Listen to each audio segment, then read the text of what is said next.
Muito bem, o nosso quadro, a nossa coluna Economia Direta é capitaneado pelo economista Fernando Gomes, servidor da casa, especialista na área econômica e sempre conta para a gente, desdobra para a gente as principais discussões dos parlamentares aqui na Câmara a respeito de temas econômicos. E é com ele que eu vou falar agora. Oi, Fernando, tudo bem? Bom dia, Márcio, tudo bem? Bom dia aí a todo mundo que nos acompanha. Para quebrar o protocolo um pouquinho de novo, eu achei que a gente não ia ter programa, porque quase que eu não chego por um problema na van que nos traz para cá. Mas chegamos a tempo, estamos aqui sentados, vamos trabalhar. Antes tarde do que nunca, mas nem chegou a atrasar, né, Fernando? Tá É, aí, eu tô vendo que você está suando, mas é do jogo, né, Fernando? Que bom que você é está do aqui. jogo. Bom, e não podia ser outra coisa, né? O assunto da nossa conversa de hoje é a PEC dos precatórios. Vem atraindo todas as atenções aqui na Câmara dos Deputados e, obviamente, em toda a imprensa, por conta de envolver a possibilidade de parcelamento da dívida dos precatórios, né, que são dívidas reconhecidas judicialmente da União junto a contribuintes, mas também por conta da flexibilização do teto de gastos que está vindo junto com essa proposta de emenda à Constituição. E isso já foi um tema que a gente vem conversando aqui no Economia Direta, e agora a gente tem os desdobramentos mais concretos aqui na Câmara dos Deputados. E é sobre isso que eu queria perguntar em primeiro lugar, Fernando. Atualiza para a gente como é que ficou a tramitação desse tema aqui na casa, agora com a votação em segundo turno da proposta de emenda à Constituição, e já vamos aproveitar, você já pode falar para a gente, relembrar quais são os principais pontos e principais conceitos sobre a PEC dos precatórios. Vamos lá, Márcio. Pois é, esse tema segue polêmico, né? Ontem o texto foi aprovado aqui na Câmara, no final da noite, em segundo turno, e agora vai para o Senado, né? Onde vai ter que seguir a mesma tramitação, aprovação em 2 turnos de votação, 3/5 dos senadores, e ele precisa ser aprovado lá até o final do ano para permitir os ajustes na proposta orçamentária aí, referentes aos gastos que o governo quer fazer, que precisam estar previsto no orçamento, como o Auxílio Brasil, por exemplo. Para atualizar aqui, quem já está acompanhando esse assunto e também quem começou a acompanhar o assunto agora, vamos fazer um resumo dos principais conceitos sobre essa PEC dos precatórios e depois a gente fala sobre o que foi aprovado ontem na votação final, né? A PEC dos precatórios, como o próprio nome indica, é uma proposta de emenda à Constituição, ela faz alterações na Constituição, logo ela precisa ser aprovada por 3/5 dos deputados em 2 sessões de votação, que foi exatamente o que ocorreu aqui na Câmara ontem, né? Ela foi aprovada na segunda sessão ontem à noite. Aprovada aqui na Câmara, tem que passar pela mesma tramitação no Senado, precisa ser aprovada lá esse ano ainda, para valer para o ano que vem e permitir que sejam feitos remanejamentos aí na proposta orçamentária, como a gente já comentou, para incluir os gastos que o governo pretende fazer, decorrentes aí da margem orçamentária que essa PEC vai abrir. Ela vai propiciar ao governo ter mais 90 bilhões aí para gastar no ano que vem.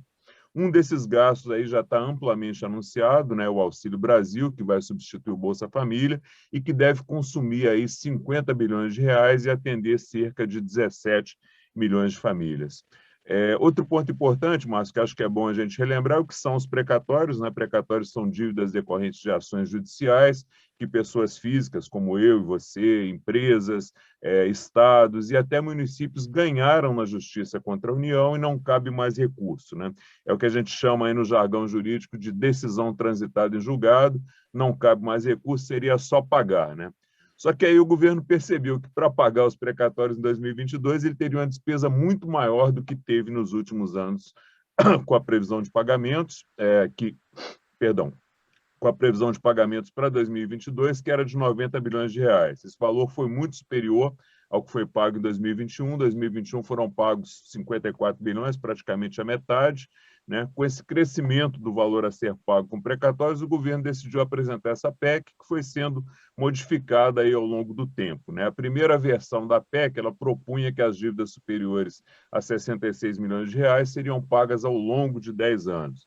Depois essa proposta foi sendo alterada, foi sendo substituída, e aí se chegou à proposta atual, que é você estabelecer um teto máximo a ser pago para os precatórios em cada ano, e foram incorporados também outros pontos na proposta, como a modificação dos critérios usados para calcular o valor máximo do teto de gastos e também as formas de correção dos precatórios.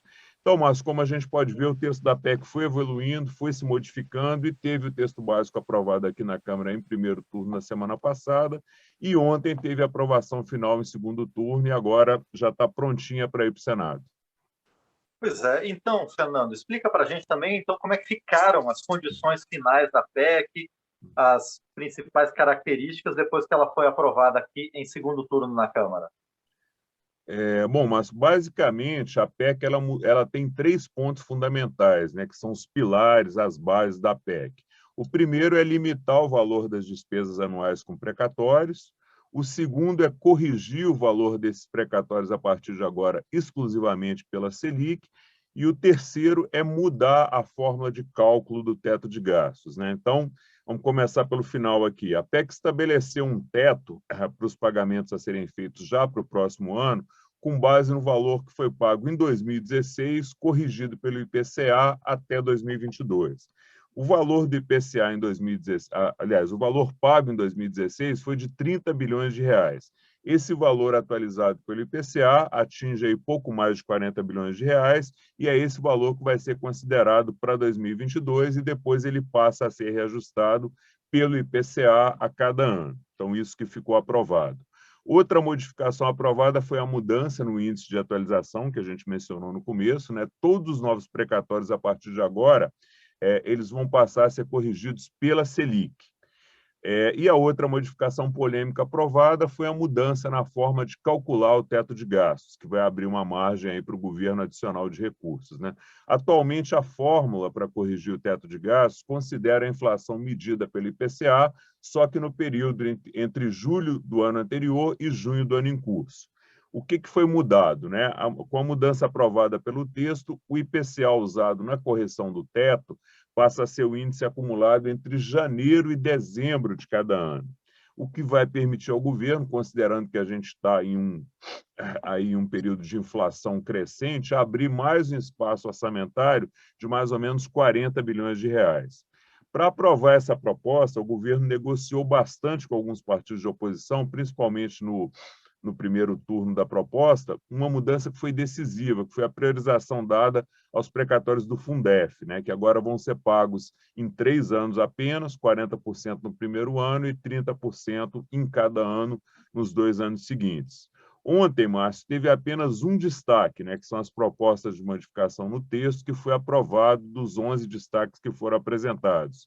Esse destaque foi apresentado pelo Partido Novo e ele retirou do texto a permissão que era dada para o governo contornar a regra de ouro diretamente na lei orçamentária, ou seja, poder colocar já na proposta do orçamento a permissão para que o governo possa emitir títulos para bancar despesas de custeio. O que é a regra de ouro? A regra de ouro ela proíbe a realização de operações de crédito exatamente para pagar essas despesas de custeio, que são as despesas do dia a dia aí da máquina pública. Ela só permite que o governo se endivide para pagar despesas de capital, que são os investimentos. Então, a regra de ouro hoje ela só pode ser contornada por meio de créditos suplementares ou especiais com finalidade específica, ou seja, você tem que dizer de forma específica onde é o gasto, de quanto é o gasto, e essa autorização ela tem que ser aprovada em sessão conjunta do Congresso por maioria absoluta de deputados e senadores. Ou seja, era uma tramitação bem mais difícil que tentou se retirar no texto da PEC e não foi possível. Então, está valendo exatamente essa regra mais difícil que eu mencionei agora. Outros pontos importantes que foram aprovados, Márcio. Limite de despesas com precatórios ele vai valer até o fim do regime do teto de gastos, 2036. Os credores de precatórios que tiverem previsão de receber esses valores até 2022, eles podem optar pelo recebimento em uma parcela única até o fim do ano seguinte, mas se aceitarem um desconto de 40% sobre o valor devido. Esses pagamentos com desconto, eles não vão entrar no teto de gastos, eles serão pagos por meio de créditos suplementares. O texto aprovado, ele também retira do limite do teto de gastos os precatórios que forem usados para pagar débitos com fisco, que forem usados para comprar imóveis públicos da União que estejam à venda em leilões, que forem usados para comprar ações de empresas estatais em caso de privatização e outras formas aí mais complexas de operações, como a compra de direitos de outorga e de cessão, que são dívidas aí a receber de outros credores. Esses foram os principais pontos, Márcio, mas tem alguns pontos bem específicos, como os que tratam aí da possibilidade de venda com desconto de créditos à dívida a receber pelos governos, que foi chamada de securitização, e também da compensação de débitos já inscritos em dívida ativa da União. São pontos aí bem extensos, complexos, então a gente recomenda que quem tem interesse direto nesses pontos, que baixe o texto da PEC aprovado aqui no site da Câmara, câmara.leg.br, e faça uma leitura atenta desses pontos para entender no detalhe aí tudo que a gente comentou aqui e o que não foi possível também comentar. Lembrando, mas para a gente finalizar aqui, que o texto aprovado aqui, todos esses pontos que a gente comentou, podem sofrer modificações no Senado quando a matéria for avaliada lá.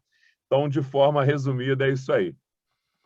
Perfeito, Fernando. Bom, e com certeza a gente vai voltar a falar sobre esse assunto, porque ainda tem a tramitação no Senado, e se houver alguma mudança, o texto volta aqui para a Câmara dos Deputados, não é, Fernando? Exatamente, exatamente. Perfeito. Por enquanto, então, a gente fica por aqui, aguardando a nossa conversa da semana que vem. Fernando, mais uma vez, obrigado e a gente se fala. Obrigado, Márcio. Registrando que o seu cenário novo aí ficou muito bonito. Um abraço.